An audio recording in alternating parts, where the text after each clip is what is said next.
Welcome to the virtual studio of Just Minding My Business Media, LLC. This is a good day. We have moved forward in our intentions. Dawn Lieck, a world-class business professional with remarkable expertise in the areas of wellness and multidimensional coaching, is with us today. Affectionately known as the Transformation Life Coach, Dawn helps successful professionals harness their true potential by putting them in touch with themselves on an intrinsic level. Dawn is an international speaker, best-selling author, and the CEO of both Finally Free LLC and Dawn Lieck Enterprise. We will hear about her multiple book ventures and successes today. Dawn's mantra is simple: do it scared. Welcome, Dawn. Thank you for having me. Hey, Dawn, how you doing? I'm good. How are you doing? I'm doing fine, doing just fine. So let's start with beginnings, because a lot of people probably don't know how all this got started. So let's talk a little bit about how Dawn arrived to this place. Wow. That is quite the question there, Miss Ida. I spent 20 years in corporate management, and it was very lucrative. It was a very well-paying job, and I really worked hard to climb that corporate ladder to get to where I ended up. And when I got there, I kind of figured out that wasn't where I wanted to be. The money was great, but the stress was so much greater. And so I left that job, after 20 years, and I left a 20-year marriage, and I lost 250 pounds, and I just kind of, at the age of 45, flipped my life upside down and started it over again. So just did a total replay, and found that I love to speak. I love to help people. I love to coach people and accompany them on their journey. So it only made sense just to become an entrepreneur and do some of the things that I love, because after all, I had, flipped over my whole life there, in the search to find myself and be the woman that I wanted to be. And so I have found her, and I am living my best life, and I just couldn't be happier. So that's kind of where it stemmed. Yeah. Yeah, and it's so funny. One of the things you said is a lot of times we think, going up the ladder in corporate America is it. And then once we get there, we find out it is nothing like we thought. Nothing like it we thought. And, you find out you're up there, but you still have no control. Right. None at all. None at all. You're still working for someone else, ultimately, especially when it's corporate. And you are giving all of your talents and your skills to someone else so that they can make the money. And yes, you make a good deal of money, in those higher positions, but you pay for it in mental anguish and stress and the compromises that you make with your family in your personal life. Those positions are really no joke. There's you are married, so to speak, to that position, and so you really sacrifice a lot to be in up at the top of that corporate ladder. Yeah, absolutely. It is just not what people think, and anybody that's there, I'm sure, can relate to every word you just said. Most people can. They work really hard to get there, and then when they get to the top and look down, it's like, the view's not that great. No, it's not. Yeah, and then when you start to think about the hours Oh, Oh, and yeah. you do the math, it's really not a lot of money. It's not really not. You know, you can break it down to usually about $10 an hour. You're just, Yeah, pretty oh much. Because God. I know exactly what you mean. I was in that same situation. I'm an IT professional, and it got to the point. I was working 40 hours, then on call, mhm. then on the weekends, and I was like, "Hold up, where's my time?" But your time ceases to exist. So my work week was about 65 hours a week. And of course, you know, being on call and holidays and I've missed, my son's whole birthday when he was young. I missed the whole day. I missed his whole birthday. I've missed an entire Christmas with him.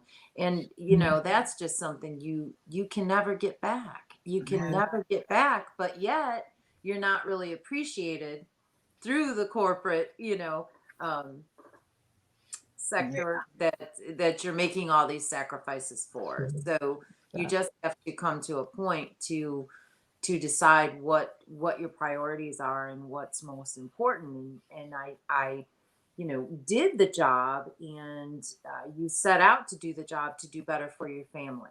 And so that was my thought process. I'm going to do better for my family. I'm going to make this money, but you are sacrificing yourself at the same time. And mhm, basically, that's what happened. I mean, I was like a puppet for everyone else. The job, personally, I didn't do anything for myself. I was so busy, taking care of everyone else. So that was the reason for the flip around at 45 when the light bulb went off and said, "Hey, you don't even know who you are." Oh So my. that's what happened. I had totally lost myself in the process of trying to make everyone's life better and do what was expected of me and living by other people's expectations. And so when that light bulb went on, that was it. I can't do this anymore. And a lot of people, say, "You had everything. You're crazy. You just, this is what life's about. This is it." And so you can have everything that society says that you should have and still be miserable. And that's mhm. exactly where I was at, Eh, I love that you brought that point out. And for our listening audience, the fact that that can happen at any age. Mhm. 45 is a wonderful age. It can happen at 60. It can happen at 70 when that light bulb finally comes on and you're like, wait a minute. I sacrificed my life for everybody else except me. Wait a minute. This is not their life. It wasn't given to them. It was given to me. So now what do I do? So with that thought in mind, once that light bulb came on, what was your first reaction when you really recognized what had happened to you in your life? I was kind of in disbelief that things could have gone this awry because I was doing what I was taught should be done, right? I was following those instilled beliefs that this is what you do, and you have to be a great wife, a great mother, a great sister, a great daughter. You have to do everything that everybody wants, and take care of everyone else and not even worry about yourself. Mhm. So I was even told that when I made the decision that I was going to leave my marriage, and I didn't take that lightly. That was something that was probably about 5 years in coming. Men make decisions and it happens today. Women think about stuff for about 5 years. I thought about it for about 5 years. I tried to work on it for about 5 years. And then you just get to that point where, I was just in disbelief. It's like, I've been the great wife, I've been the great mom, I've done all of these things. And this is where I end up. And what about me? what about me? I often say I spent my life making other people's lives better than what they'd make it for themselves. And Mhm. that's just something that was instilled in me. My mother was very much old school, and so that was instilled in her, that you just do what you're supposed to do. And your feelings or your dreams or whatever, there shouldn't really be any, because it's a man's world. So she was very old school in that thinking. And yeah, I had made it up that corporate ladder, but I was doing all of that not because it was my dream or my destiny. It was because it was going to make more money and, be able to do better things for my family.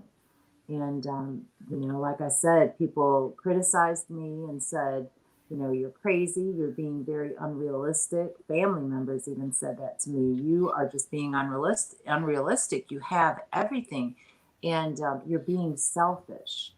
Well, it wasn't being selfish. It was self-preservation, Mhm. because I had to save myself. I mean, felt like I was just dying inside, because Mhm. I could have told you, anything about anybody in my family. I could have told you my husband's favorite color, his favorite food is, this, that, and the other. But if you asked me what my favorite color was at that point in my life, I would have said, I don't know, because I had lost all decision making for myself, or all likes or dislikes, or I was a shell.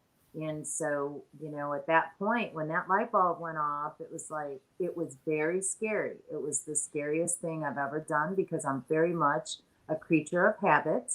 And so, like, and I often say this as well.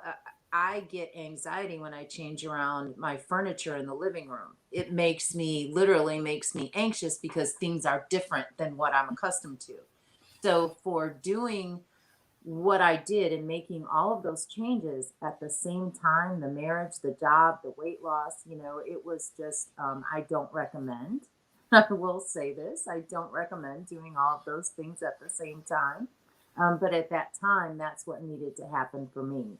Mhm. And it was very scary. It was a devastating time in my life, but I knew that I had to do it, because there was so much left in me. And I could not continue for a minute longer to settle for less than what I needed. And so Mhm. it was just uphill from there, downhill and then back uphill. But I never, look, I try to say downhill, uphill for no, way, way, way downhill, way downhill, way downhill. And so I tell people, because they say, oh my gosh, I could never, ever do something like that. I could never change my life, especially, like Miss Ruth said, at the age of any age, 50s, 60s, 70s, even. That when that light bulb and that realization goes off inside of you and says, what about me? It's time to make that move. And yes, I'm not going to sugarcoat it. Your life will completely fall apart. And when everything falls to the ground around you, you simply just pick back up what serves you and you walk away. That's all you can do, because you are doing so many things and catering to so many things that do not serve you. You Mhm. have to be a little bit self centered in order to find your own happiness. Mhm. I have to agree 100% on that one, because I think as women, we've all kind of done a shift, especially if you're a certain age and you grew up in a certain era, Mm-hmm. because the things that you were taught is different from the things that young women are taught now. Mhm. Night, So night and day. who you telling night and day, Absolutely. Yes. literally, so to make that jump is courageous, number one. Knowing, not knowing what the outcome is going to be, but knowing it's got to be better than this. Mhm. Right. So I can see where your mantra comes from. Do it scared. It should say, do it terrified. Yeah, when you make a major change, yeah, you're terrified. There's no doubt about it. Oh, yeah. Absolutely. Yeah. It was something. So now the new Dawn, the Yeah. new and improved Dawn. Yes. Tell Yes. us about her. Oh gosh, she is, my business is called Finally Free LLC, and that is exactly the reason because once I made that breakthrough and got to the other side, after probably uh, almost 2 years, it took to get to the other side, just because, like I said, women move a little bit slower. Um, it just the freedom. I'm finally free. I'm free to be myself. I'm free to do what I want to do without anybody else's expectations or comments or opinions. And so I don't even take those into effect. If I ask you for your opinion, I may or may not take it, right? The old Dawn would have just waited for someone else's opinion and then taken that and not worried about, my own opinion. And so just the freedom and to understand that if I was able to walk through fear and make the changes that I made at this point in my life, I've never been happier. And I know now that if I put my mind to it and I have faith in myself and I have faith in God, there is nothing that I can't do. And so once it's like the fear of the unknown. Once you figure out a plan for that unknown, fear loses its power. So it has no hold over you. So now when I fear something, which everything I do it scared because I still have fear. Everyone, that's one thing that's universal. No one can escape fear. No living person can escape fear. It's going to be there. It's going to be there at some point. But if you can plan for what would be the worst case scenario. So, like, if I'm going to try something new or I'm going to do a new project, and I ask myself when fear starts stepping in, what would be the worst case scenario if it fails? Okay, that's most people say, I'm afraid it's going to fail. Well, if it fails, what is my plan to go back at it from another direction? How am I going to run this through different the second time around? Because when you plan for that, then it's okay. The fear is gone because you know what you're going to do if it does fail. Um, but that's the biggest thing is just squashing that fear of the unknown. Because if there's a plan for it, fear no longer has the power. And that's my biggest advice, and that's how I walk through things, is just because that fear is always going to be there. Oh yeah, it's a part of it. So we got a comment from Eric. Hashtag finally free. Hey Eric. Hi. Yes, we love Eric. Speaking of finally free, we're gonna show your look for the finally free. And here she is, finally free, visionary Dawn Lieck. I just love it. And once you find that freedom, it feels like you can exhale in that moment. Once you make that decision to make the change, even though you haven't even done the work yet, it's like a breath of fresh air. Mhm. Yeah, because you made a move. You made a move. You made the decision, even if you haven't followed through with it yet. You've made the decision that you're going to, and you're not sitting there stuck with this question mark in your mind. You've made a decision that you're going to make a move, and that's huge. That's three-quarters of the battle is making Right. a decision, right? Mhm. Yes. And that leads us to your bestseller book, Finally Free. Yes, yes. Oh my God, that was so exciting. Going through with the journey with you on that, the women's lives that you changed. Tell us a little bit about the thought behind that. Well, the thought behind Finally Free was, in my own journey and making the changes that I made, I can look back now and I can see the woman that I was. I can see the woman that was very boisterous and outgoing, but really had no voice, right? I mean, it was a facade that I put on. And yes, I was very confident and, climbing this corporate ladder and choose me because I can do this and I can do that. But really, deep down inside, I had no voice. I had no voice and I was suffering. I was miserable inside.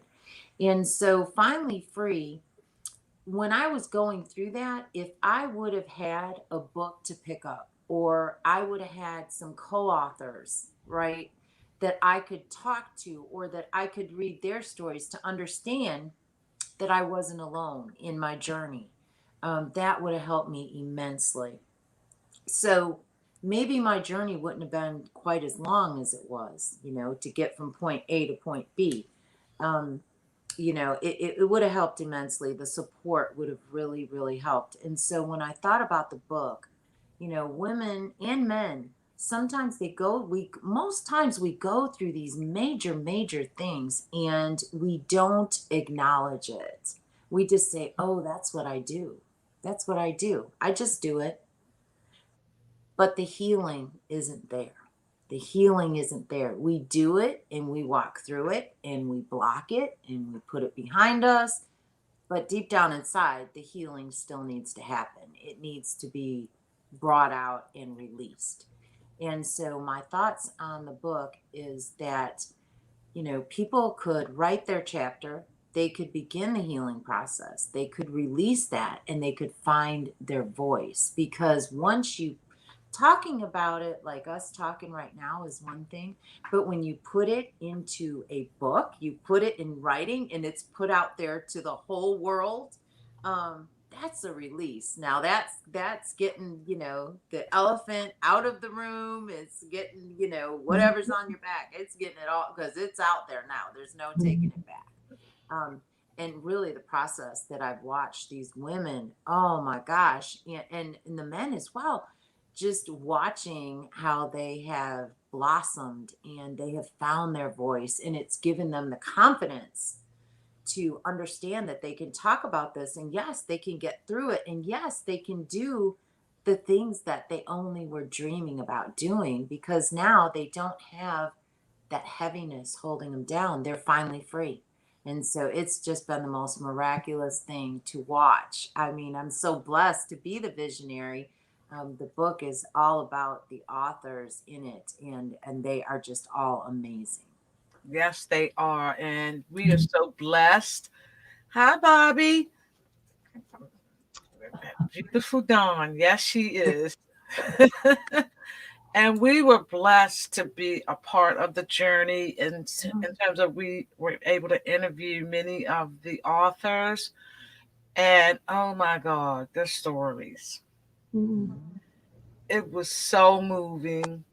Mm-hmm. There was times when I felt like crying Mm-hmm. because some of the things that these women have gone through or felt about themselves was just unbelievable. Yeah. It Was was easy so, to relate to. Easy to relate to. yes. Because sometimes you think that we're the only ones who have ever gone through anything. And then when we start reading someone else's words on the same thing, it's like, oh, that moment of identification. And suddenly we're not alone, not Absolutely. alone anymore. And so it gives us a little bit more freedom.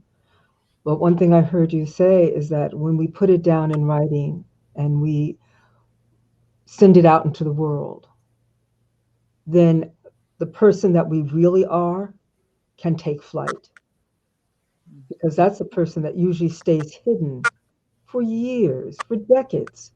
We hide behind our pain, we hide behind experiences that we don't want to share with anyone. Hmm. Finally get a chance to do that. It's a chance Yes. to you just move out. And that's what's happened with so many of your authors who are in Finally Free. It just now they're just blossoming. They're beginning Oh, to blossom. yes, they are, and it's so amazing. And I've had readers as well that was the second reason behind the book was that the authors are going to go through this healing. They're going to go through this release, but the readers are reading this. And just like you said, Miss Ruth, they're reading it and it's relatable. And it may not be the exact same story, but it's relatable. Someone reading that is feeling the same thing. And it helps them to understand that there is hope. There is a way to walk through this fear and get to the other side and to be free. And so once you see that and you relate, I mean, how many times would we read an article or we read a book or we hear a quote and it stays with us forever and it changes the trajectory of our lives because Mhm. it may be a little quote that we live by, do Mhm. it scared, do it scared, finally free. All of these authors now, you saw it, they're hashtagging finally free because they are finally free. And so, if someone else just reads one sentence in one of those chapters that changes their thought process, changes their mindset, or gives them an understanding that there's hope to be finally free, then that that's what the book's all about. That's Mhm. it. Mhm. Mhm. Absolutely. And just being a Yeah.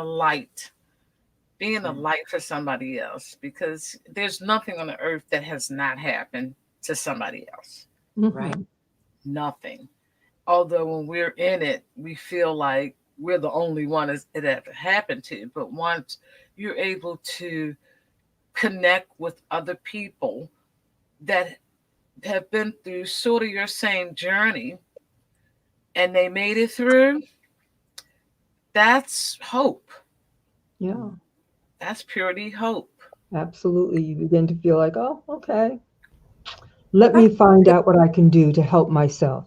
Then you Right. start looking for ways to pull yourself up out of the mire, so to speak, and Yeah. letting go of all those thought patterns that have harmed you and hindered you all your life. Hmm. Hmm. So I love the title Finally Free, and I love so many of the authors that we had a chance to interview because their stories were so upfront and honest, and it was really almost cathartic. I'm sure for myself and for many of the listeners. Absolutely. Yes. Absolutely. Their transparency has been nothing short of amazing. And I, I'm the blessed one because if people that read the book or people that listen to interviews with the finally free authors, I have seen them at the very beginning of the project. I have been with them since that first conversation and explaining to them, when they questioned whether they wanted to be part of it, they wanted information. So we kind of had a soul search call. I talked to each one of them whenever anyone expressed interest. I talked to them personally. I didn't use a jot form. I didn't, fill this out and sign up here. I didn't do that. I had a one-on-one conversation with each one of the authors to understand where they were at, to understand what they wanted to write about, and so I've seen that and heard that very first conversation, and from that day to what I see today, oh, it's just I can't even keep up with them. I keep saying this. I can't keep up with them. They've got their own anthologies. Three of them have their own anthologies started. They've gone on. They're in authors in other books. They have their own TV shows started. They have their own podcast started. It's nothing short of amazing that from that first conversation to today, oh, it makes my heart so full, so full. I can imagine seeing these women transform right before your eyes. Yeah. Yes, yes. So, how can people get in touch with you if they Um, want to know more about Dawn and be involved with some of the other things that you're doing? the best way to reach me, to be honest with you, because my phone is an extension of my hand and my arm. No, Facebook Messenger is the best way to just shoot me a message, and I usually reply almost immediately. But if they would like to email me, they can email me at dawn@dawnleakenterprise.com. Dawn@dawnleakenterprise.com. Okay, we got Dr. Renee, who's another beautiful soul. Ah, And a wonder. We had the opportunity of interviewing her as well, and it was so beautiful. She is a beautiful soul, and the work that she does is priceless Right. for Absolutely. sure.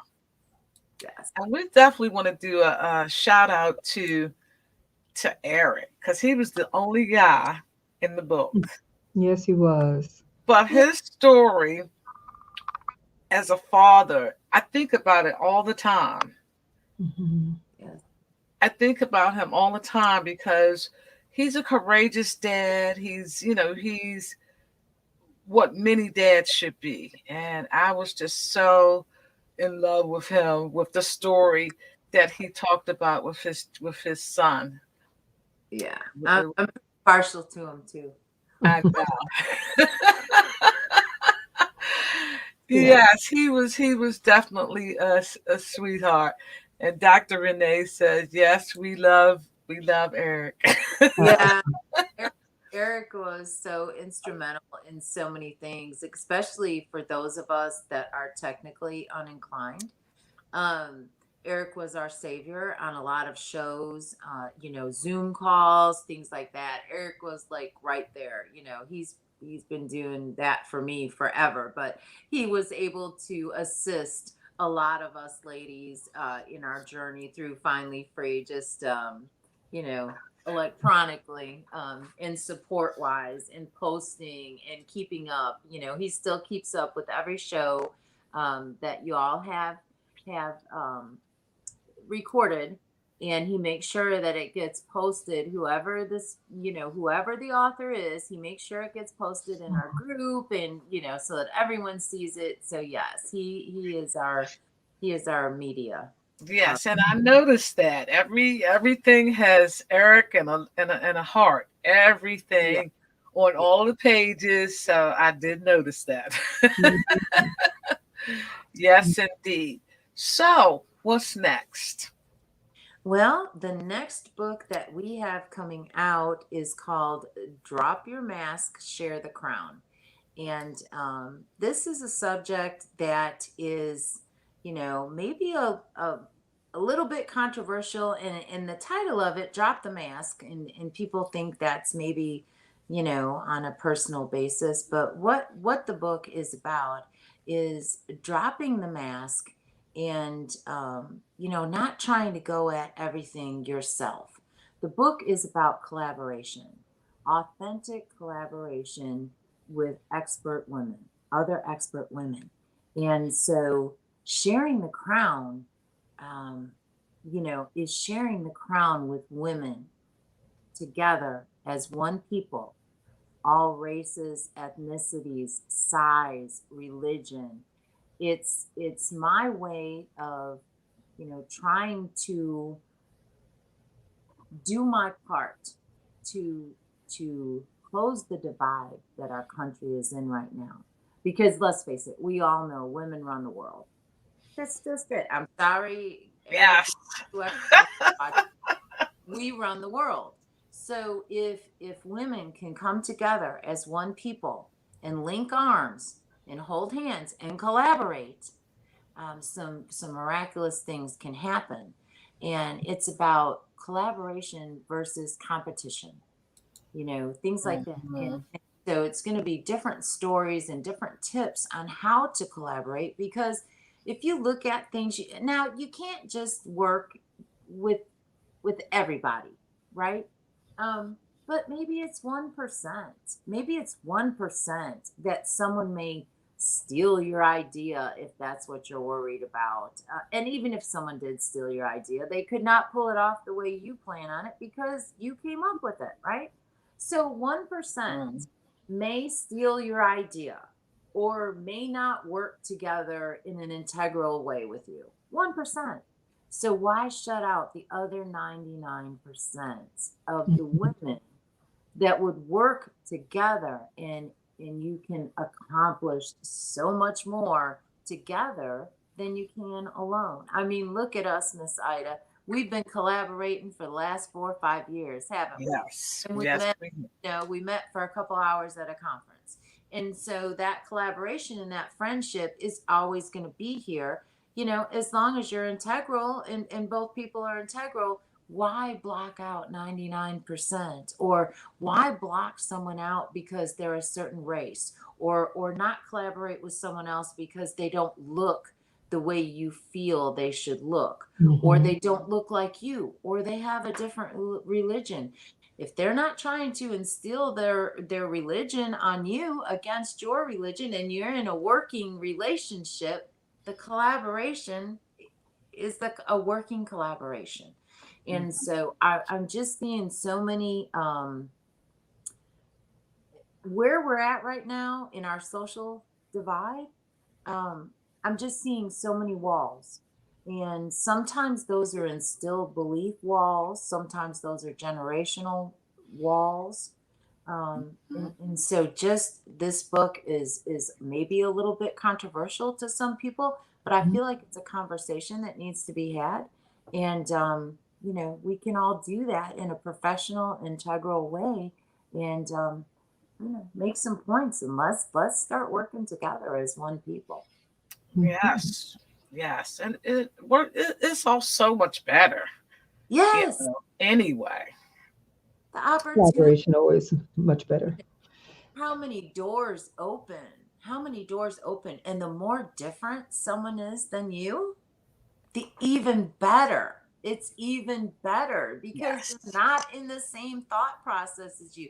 You don't, it's just like a spouse. You don't want someone exactly like you, right? You want, I mean, you need to create that fire, that excitement. You want someone different than you are, because just different personality, different ideas. And so the more different someone is, the more fire you're going to bring in your project. And so that's the premise of it.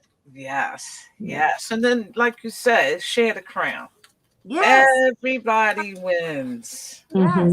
That's it. Win-win situation.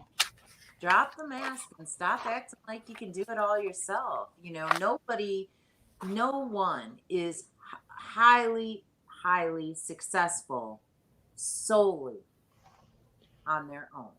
There is somebody. That's right.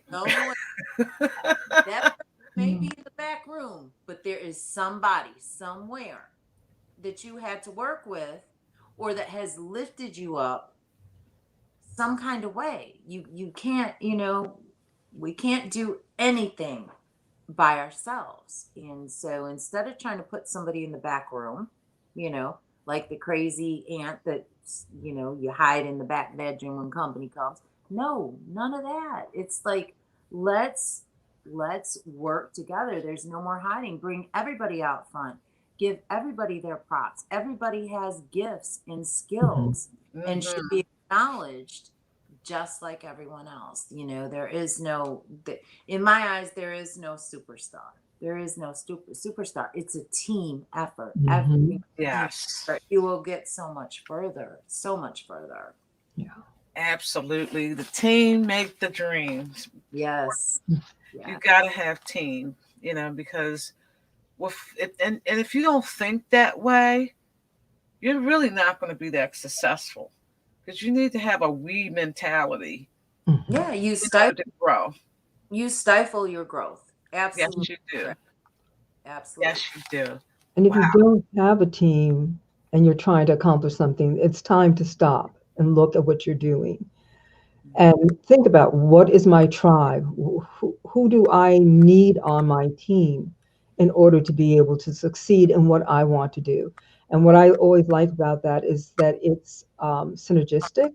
After a while, you find those people who are feeling the same way you're feeling, they're thinking differently, they bring something different to the table. And yes, sometimes you squabble over it, but it's that energy that comes together. when you have more than your own thinking on anyone's project. You need other people. You need their thinking. You need the disagreements. You need people who absolutely are see the opposite of what you envision. And then you stop and think, and you think, well, maybe that's not such a bad idea. And when you plug it in, you find it's just the right piece. Yes. Right. The two ideas together. And that's exactly it. I mean, I look at the Finally Free project. Shadaria Allison did the graphics, she did the book cover. And, some of the things we went back and forth and back and forth and back and forth. And I'm like, that's not my vision. And she's like, okay, I'm going to try and do your vision, but can you just look at this one thing? And I'd be like, she's like, it's not what you're asking me for, but will you agree to look at it? And I said, well, of course. And I looked at, I'm like, oh my gosh, I love it. It is absolutely perfect. It is perfect. But if I would have only been in my own thinking and I would have said, no, this is what I envision, I'm not a creative. I have to understand I am not a creative, and she is. So you have to value other people's gifts Mhm. because I'm not an out of the box when it comes to things like, graphics or whatever. I'm not an out of the box type person. I get a vision in my mind and I'm like, okay, here's the butterfly. So I sent her the blue butterfly. Okay. She did the rest. Yeah. I'm like, I want a butterfly. And so she created from there, but you have to be open, um, to other people's ideas. But the project just visually wouldn't have been even a quarter of as beautiful as it was without my collaboration with Shadaria Allison. Mhm. So that's just it. I mean, I would have had some very basic, because I don't know any better, because that's not my gift. That's not my calling. And so we have to collaborate with others that can offer what we don't possess. Yes. Yeah. I Yes. think it's really interesting you talked about the book cover because I think for many authors, that's one of the hardest things for them to come up with is a good book cover. Hmm. And yet if they would take it out of their own hands and give it to somebody else has a totally different concept. And Hmm. that concept is always better. And I'm saying that because I look at um, many books. That's part of what I do, the looking at authors and looking at their book covers. When I look at the book cover and then I look inside, I'm like, who designed the cover? Because it does not carry the message that's inside. And usually Right. it's because the author designed it themselves. They went Hmm. to Canva, what is it, Canva, and Hmm. designed it themselves. Hmm. Hmm. This collaboration thing is really big. And I know that with the pandemic, it has created a need for people to really collaborate. There are many people who are going to hear this or see this interview with you, and they're going to start thinking that, oh, well, you know what? I have been sitting at home trying to do this by myself. Hmm. Maybe I just need to reach out and find out who else is out there, so that they can get it done because their dreams are real. The desire to accomplish something is real, but they're sitting at home trying to do it by themselves and they really can't. And maybe that's one of the benefits of this pandemic. We have seen some of our gifts flourish, but we've also seen our limitations. Yes, yes, yes, yes. And I probably for last year, I won't say 2020, but probably towards the middle of 2019, going into the pandemic, starting in March, I would say, to be transparent, that I was kind of stuck in my business because, and Ida knows me well, technology is not my thing.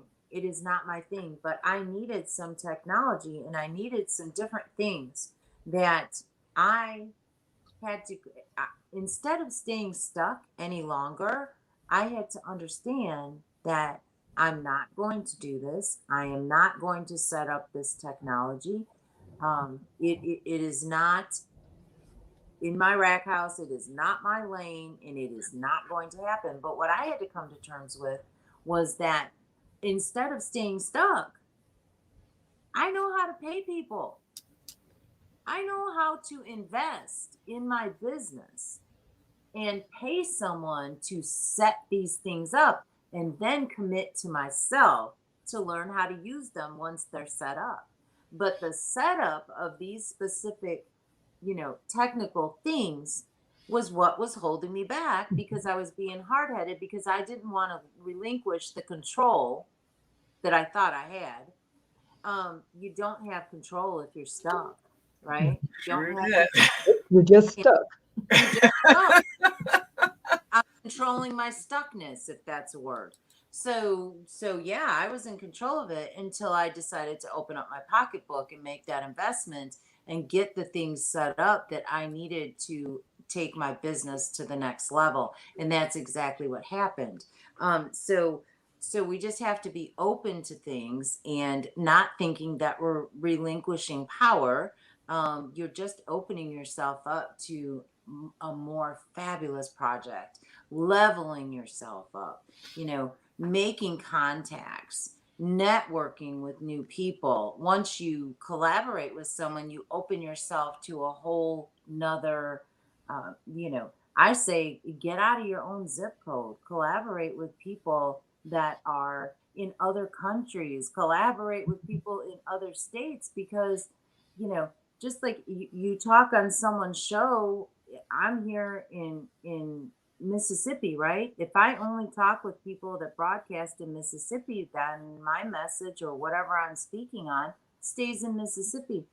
But if I talk on a show that's in Atlanta or in LA, I have just entered a whole new market without leaving my home office, right? Mm-hmm. And so we have to be open to the collaboration, and we have to be open to collaboration with all different people and not putting ourselves in a box saying I'm only going to collaborate with a small entrepreneur, or I'm only going to collaborate with corporate people, or whatever the case may be. Just open yourself up, because once you're open, these amazing people are going to come to you, and it's going to create amazing things. Oh yeah.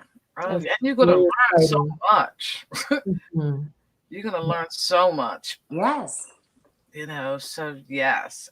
Well, this has been awesome, Miss Dawn, as usual. You know we love you. Oh, and I love you all back. Thank you so much. Thank you so much Yes. for doing all of the interviews with all of the finally free authors. They are such huge fans of you both. Oh, we We're huge appreciate fans of all you of too. them.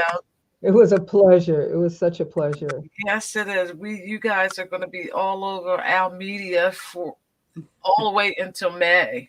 Yes, yes. So, It's and we still putting things together and getting things out for each and every one of the authors. So it has definitely been an amazing journey with you and finally free.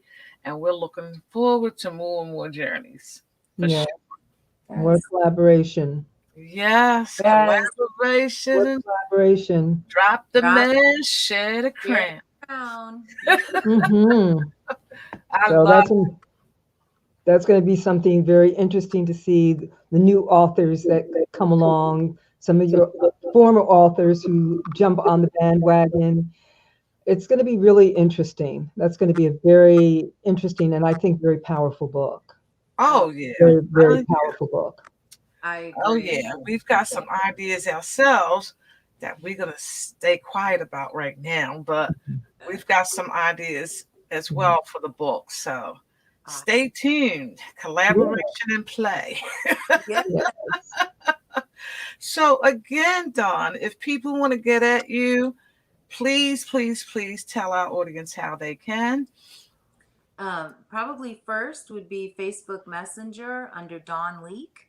And if you would like to email, Dawn at dawnleakenterprise.com. All right. So Okay. thank you so much for taking time out of your day. We appreciate you. And this was definitely an awesome conversation, getting to know Dawn's before and after. Mhm. I thank you, ladies, so much. It's an honor to have been here this evening. So thank you so much. Thank you. And Thank you very much. Thank yes, we'll you. be doing this again. You already know. Mhm.